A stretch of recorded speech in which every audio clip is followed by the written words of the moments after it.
Sang jenderal muda sudah menceraikan istrinya 99 kali. Dia mengira kali ini, wanita itu akan kembali memohon ampun seperti 98 kali sebelumnya. Namun dia tidak tahu, ini adalah kesempatan terakhirnya. Padahal wanita itu adalah penyair wanita paling berbakat di zaman Republik. Banyak orang mengaguminya dan mengikuti jejaknya. Tetapi hanya karena satu tatapan tanpa sengaja saat itu, wanita itu jatuh cinta begitu dalam padanya. Lalu mulai mengejarnya dengan penuh gairah. Saat pertama kali ia mengeluarkan 2 lembar tiket bioskop untuk mengajaknya, pria itu justru menolak dingin. Melihat punggungnya yang beku, wanita itu tidak menyerah. Hujan badai, ia tetap menunggu di depan pintu, hanya demi bisa melihatnya sekali lagi. Bertahan seperti itu selama 10 tahun. Akhirnya ia berhasil menjadi istri sang jenderal muda. Dia mengira cintanya akhirnya berbuah manis. Tak disangka, baru 3 bulan setelah menikah, dengan alasan tidak ingin istrinya tampil di depan umum, pria itu menulis surat cerai untuk mengusirnya. Untuk membuatnya menarik kembali surat itu, wanita itu bukan hanya berjanji berhenti menulis, tapi juga berlutut semalaman demi mendapat maafnya. Namun itu baru permulaan. Dalam 5 tahun berikutnya, ia berulang kali mencari alasan untuk mengusir wanita itu, sampai perceraian yang ke-99.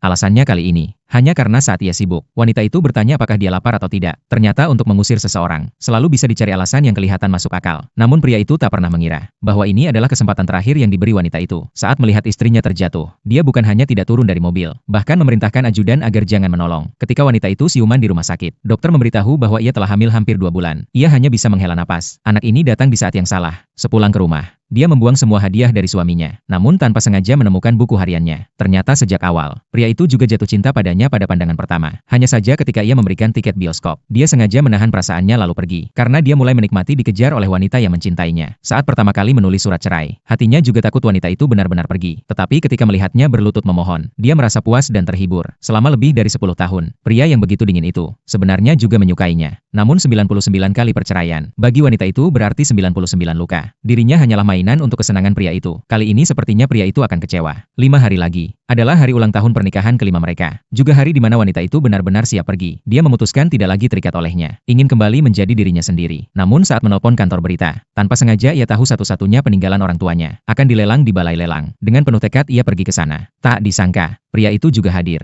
duduk di kursi utama, seakan segalanya dalam genggamannya. Karena dia yakin penuh, wanita itu takkan pergi hanya karena surat cerai. Melihat wanita itu datang, sang jenderal muda merasa ia datang untuk berdamai. Tak disangka, wanita itu hanya ingin ikut lelang. Saat itu juga, seorang putri konglomerat berjalan ke arahnya. Pria itu pun memeluknya di depan umum. Wanita itu tahu lagi-lagi ini karena kesombongan pria itu. Putri konglomerat itu hanyalah alat untuk membuatnya cemburu. Barang pertama yang dilelang adalah sapu tangan emas peninggalan ibunya. Tanpa ragu wanita itu menawar 5.000. Putri konglomerat berkata ia menyukainya. Pria itu langsung menambah harga untuk menyenangkannya. Wanita itu lalu mengeluarkan seluruh tabungannya, namun justru mendapat ejekan darinya. Akhirnya sapu tangan itu jatuh ke tangan pria itu. Putri konglomerat sengaja memakai sapu tangan itu untuk mengelap sepatunya, lalu dengan sombong membakarnya. Pria itu sama sekali tak tahu betapa pentingnya benda itu bagi wanita. Meski tahu itu peninggalan orang tuanya, dia tetap tak peduli. Saat itu juga,